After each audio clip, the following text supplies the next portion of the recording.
лого хийж байгаа зорилго ч гэсэндээ би яг өөрийгөө яаж өөрчлөөд явж байгаа их мөнгөгүй байсан ч гэсэндээ өөрийгөө ингээ өөрчилж болдог талаар би ингээ хүмүүст мессеж хүрэхийг зорддог. Ээж боллоо гэд өөрийгөө ерөөсө гарганд нь хаях хэрэггүй.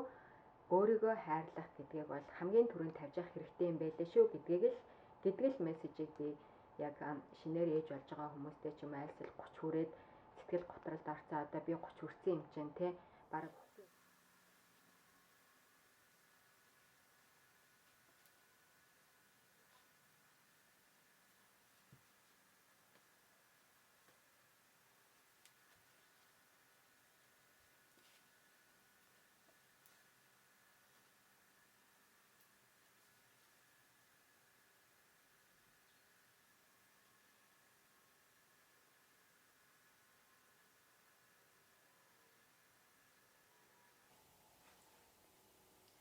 за ингээд өнөөдрийн хавьяар хэдүүлээ. Та хэр өөртөө итгэлтэй хүн бэ? Та яг талент хараад өөртөө 100% итгэлтэй байж өөртөө яг дурлаж чаддаг уу гэдэг талаар ярилццгаая. За тэгээ хит хитэн хүнээс мессеж ирсэн. Би одоо ингээ өөрийнхөө өнгийг сонгосон. Би одоо ийм natural өнгөтэй юм байна. Альсвал би ийм warm tonтой юм байна. Арсны tonтой юм байна. За тэгээд би энэ төрлийнхөө хувцсыг ингээд аваад өмссөн чинь надад ерөөсөө зөхгүй байна. Хүмүүс надад ингээд айгүйх тийм сөрөг комментууд хэлээд байна. Би яг ингэж харагдаад байна. Зарим хүмүүсээс бүр ингээ хүмүүс надад дургу надаас хүмүүс айгаад идэм байна.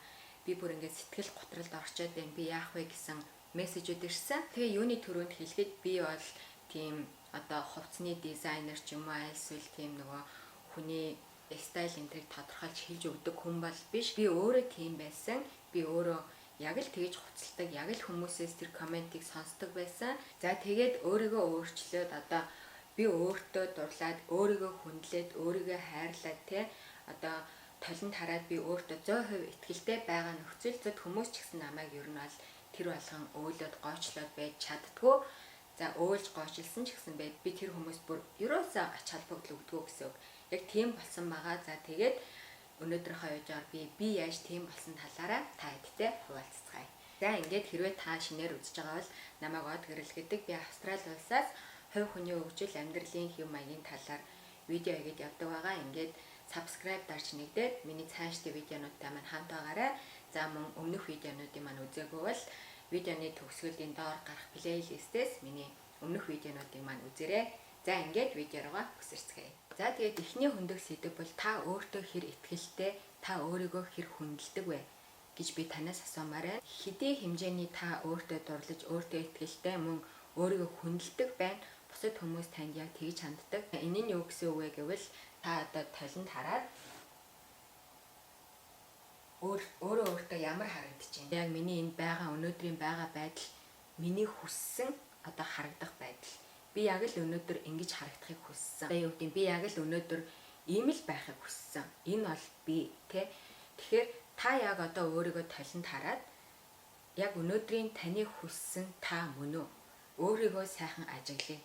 Бүр ингээд 10 минут, 20 минут бүр ингээд өөрийнхөө бүх одоо хөлийн үзүүрээс толгойнхоо орой хүртэл ингээд бүх хэсгээ ажиглаад одоо аль хэсэг нь танд илүү таалагдж байна, аль хэсэг нь жоохон одоо өөртөө байна те. За тэгвэл таны яг аль хэсэг чинь хамгийн үзэсгэлэнтэй, таныг хамгийн гоё харагдуулдаг хэсэг юм.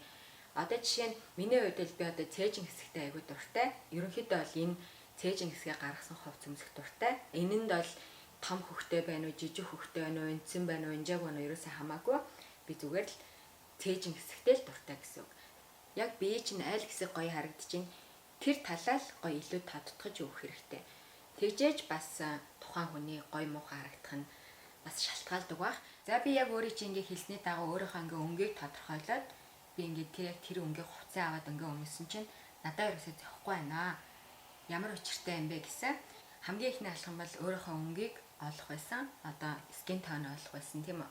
За тэгвэл тэрнийхээ дараа одоо яг биеийн галбирчин аль төрлийн биеийн галбир тооцогдох вэ гэдгээ олох хэрэгтэй. Ямар төрлийн галбиртай биетэй вэ гэдгийг чинь ингээ гаргаж ирдэг вебсайт байгаа.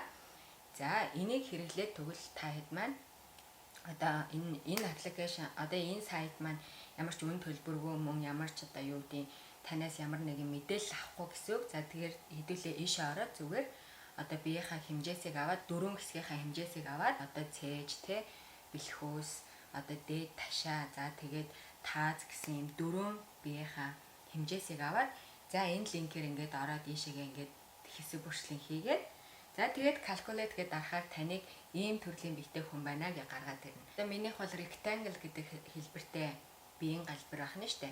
Одоо rectangle гэдэг нэртэй галбир ахна. За тэгвэл би одоо ингээд Google руу ороод rectangle хэлбэртэй биеинд ямар хувцас зохидог вэ? Ямар төрлийн одоо ямар хэлбэр галбиртай хувцас өмсвөл миний бие зөв харагдах нь вэ гэдгээ одоо харъя гэсэн үг. Тэгвэл миний хувьд би өөрөө natural tone skinтэй би бүх төрлийн хувцас өмсгөр одоо бүх төрлийн өнгийн хувцас надад зохино гэсэн үг. Гэтэ би голцоо цайвар өнгийн хувцснуудад өөрөө илүү дуртай.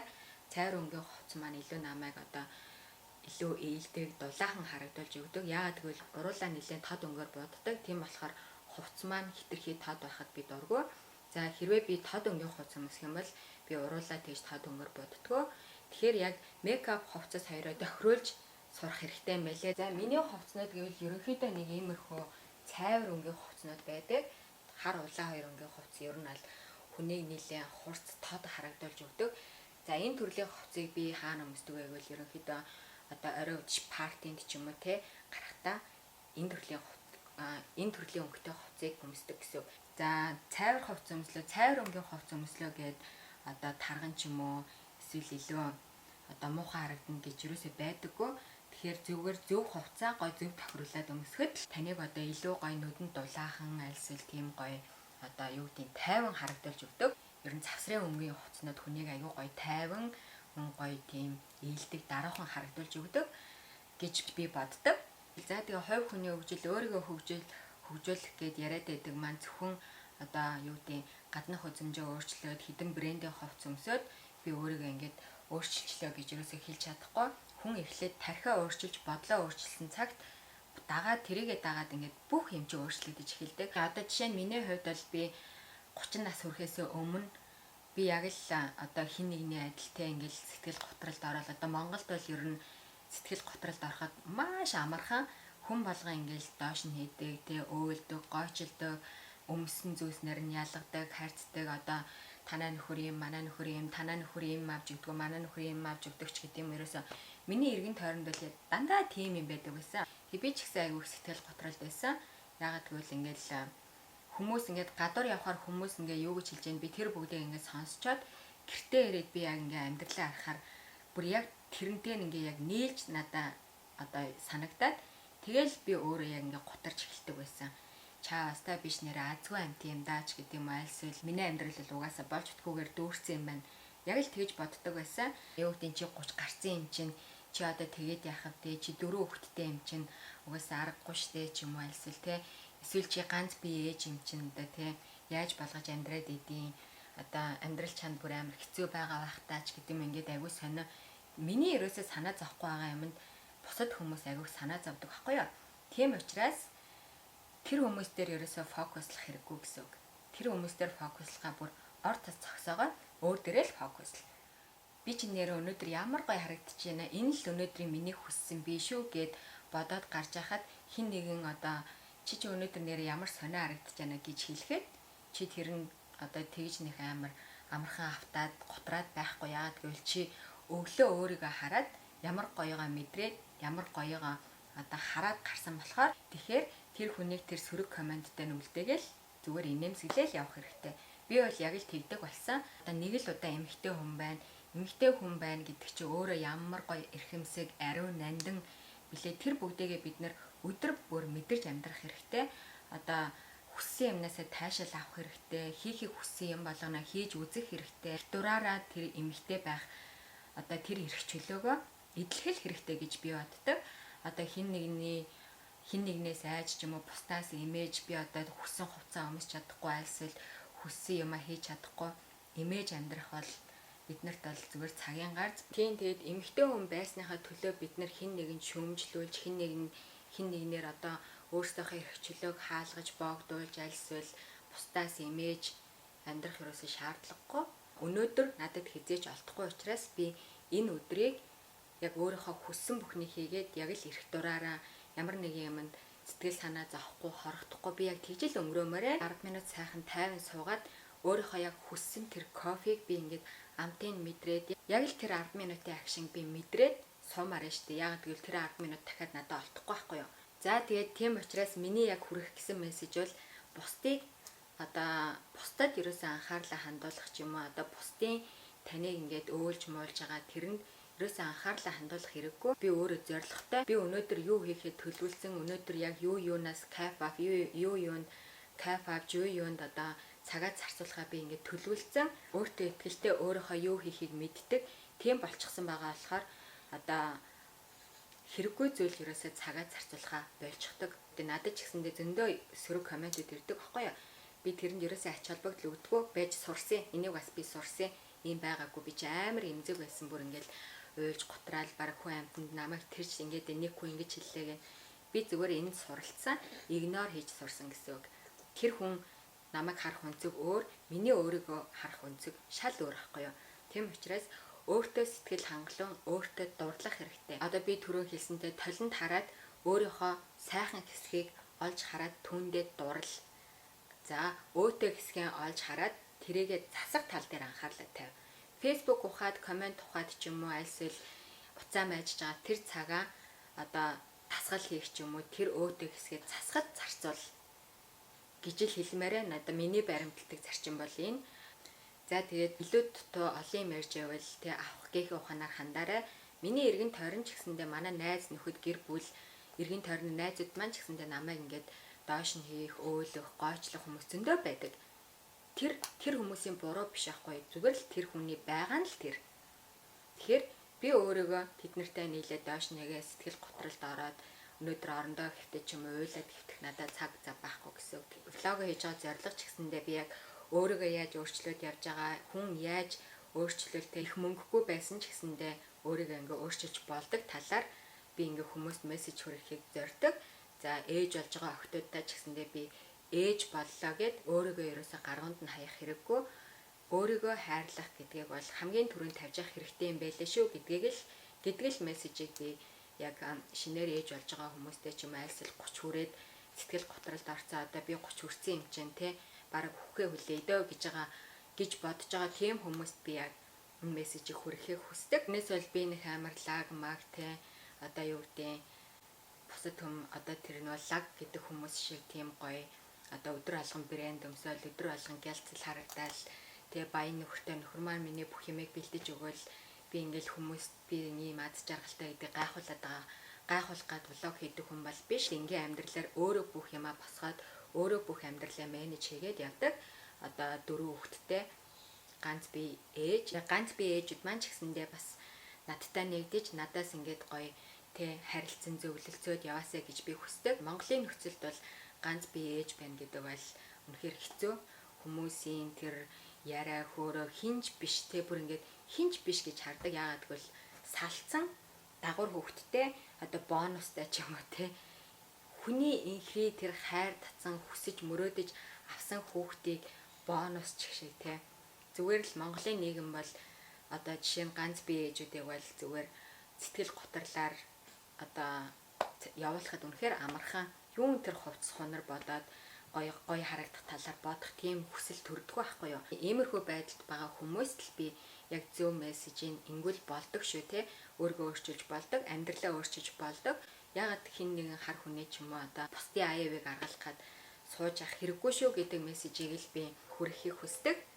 Сэтгэл готролд орсон байгаа хүн өөрийгөө өөрчлөх ч юм уу тархиа өөрчлөх гэдэг талаар бодох, ярих хийж эхлэхэд маш хэцүү байдаг. Тийм болохоор эхлээд тайвшрах хэрэгтэй. Өөрөө ингээд тухтай байдлыг олох хэрэгтэй. Орой ажилласаа орж ирээл орондоо хэвтэл унтаал өглөө гараал ингээл бүр амар завгүй амьдралаа зохицуулахаа явж байгаа зөндөө хүмүүс байгаа. Би ч гэсэн тэдний нэг. Тийм болохоор өөртөө 10 минут, 5 минутыг зарцуулаад өөрийгөө тайвшрахад эхлээд цаг зарцуулах хэрэгтэй. За тэгээд тайвширсныхаа дараа өөртөө танилцах хэрэгтэй. Өөртөө танилцах гэдэг нь бүр маш чухал. Та өөрийгөө ерөөсөө мэддэггүй. Тэр нь юу гэсэн үг вэ гэвэл миний дуртай хоол, дуртай өмгийн үлээ эннээсээ илүү би ямар хүн юм би ямар хүн юм. Түрүүнд хэлсэнчлэн толинд хараад ингээд зогсоход толонд харж байгаа чи яг энэ хүндээ өөрөө дуртай байна уу те? Энэ хүн хэн бэ? Яг энэ талаар бодох хэрэгтэй. Нэрээ би чи нэрээ те ийм хүн юм биш те. Одоо би ингэж харагддсан байна. Миний сэтгэл санаа яг ийм байгаа юм байна. За би одоо яг ийм байдалд орчод байгаа юм байна. За хүмүүс намайг ингэж яриад байдаг нь ийм учиртай юм байна ч гэдэг юм уу. Яг ингээд өөрийгөө ажиглаад нэг 10 минут за 5 минут 10 минут чадвал 20 30 минут ингээд ажиглаад өөртөөгөө ингээд энэ одоо кофегаа бариад нэг газар суугаад би өөр нь ихэнхдээ юу боддгийг те би өөр нь ямар хүмүүстэй ихэнхдээ цагийг өнгөрүүлдэг ямар хүмүүс надад гоё аз жаргал өгдгийг ямар хүмүүс намайг тухгүй байдалд оруулдгийг яг энэ бүгдийгээ ингээд бодоод 30 минутыг зарцуулаад ингээд өөртөөгөө сайхан тулж харилцаад өөрийгөө сайхан ажиглаад үзээрэй шал өөрөөдөг. Ер нь яг ингэж алхамаар бодлоо өөрчилдөг. Тэрнээс бол за би 2 лекц уншаад ч юм уу 2 миний влогийг үзээд шууд өөрийгөө өөрчлөгээл босаал хүүхаа гэд өөрчилдөг юм бол биш. Би одоо энийг ингээд жил хийж гин. Тэгээд ингээд үр дүнгийг хараад энийгээ мэдрээд ирэхээр шал өөр болдог. Гутраад те альсвал зүгээр уцмааж сууж ах цаг үнэхээр одоо сонирхол байдаггүй шүү гэж хэлмээр байна. За тэгээ нэлээд олон юм арчлаа. За тэгээ та хэд маань өнөөдрийнхөө видеогоор одоо өөрийнхөө ямар биеийн галбиртай гэдгээ олоод за тэгээ Google дээд ч юм уу одоо сошиалаас хараад ийм хэлбэртэй бие нь ийм хувц өмсвөл гоё харагддсан байна гэдгээ бас олж мэдээрэй. Одоо түрүү үзсэнчлэн миний стайлны хүмүүс одоо надтай адилхан биетэй хүмүүст хэлэхэд бол би намхан за тэгээд туранхай тааз багтай тийм биетэй болохоор би болж өгвөл доошоо нилэмгэр хувц өмсдөг. За тэгээд өндөр судалтай өмднүүд юу пүнүүд маш их өмсдөг. Ягаад гэвэл тэд нар намайг одоо хитрхээ намхан биш өндөр харагдуулдаг гэсэн үг. Тэгэхээр болж өгвөл өндөр судалтай доошоогоо нилэмгэр нарийн джинс, бие тамирын хувц моц ердөөсөө өмсдөггүй. Өмсгөө болсон байгаа урд нь л өмсдөг байсан. Доошоогоо нилэмгэр дээшээгээ одоо бариу бүслэхээрээ хевлэгээрээ бариу. За тэгээд өөрийнхөө мэдээж түрүүний хэлсэн өөрийнхөө биеийн гоё хэсгийг тодтогч өгөх хэрэгтэй. Илүү ийм завсрын өнгө, цайвар төрлийн хувцс зөхгүй хүн гэж юусоо байдаггүй. Тэгэхээр болж өгвөл ийм төрлийн өнгийн хувцснуудыг одоо ингэ шүүгээгээд дүүргээд одоо өнөөдрийнхөө видеоор хэдүүлээ биеийнхаа галбыг олоод ямар хувцс өмсгөө одоо ингэ олоо мэдчихнэ гэсэн үг шүү дээ. Тэнгуут дараагийнхаа видеоор хувцас сайхан ялгаж цэгцлээд хаяхыг хаяад авахыг аваад тэгэж бэлдээ. За тэгээд дараагийнхаа видеоор би бас ямар төрлийн одоо хувцас ямар төрлийн хувц авахгүй юм те ер нь бол ямар материал зүгээр эдгийн ямар хувцс хямдхан харагдуулдаг ямар хувцс одоо гоё тий хэмсэг үнэтэй харагдуулдгийн эсвэл брендийн логотой хувцс өмсөх хэрэгтэй юм уу зүгээр эсвэл те дараахан гоё хувцс өмсөх хэрэгтэй юм уу би яаж энэ талаар сурсан талаараа та хэдтэй хуваалцъя. За тэгээд энэ өдрийнхөө видеог энэ хүрээд өндөрлөө. Дараагийнхаа видеогоор дахин уулзлаа. Бай бай.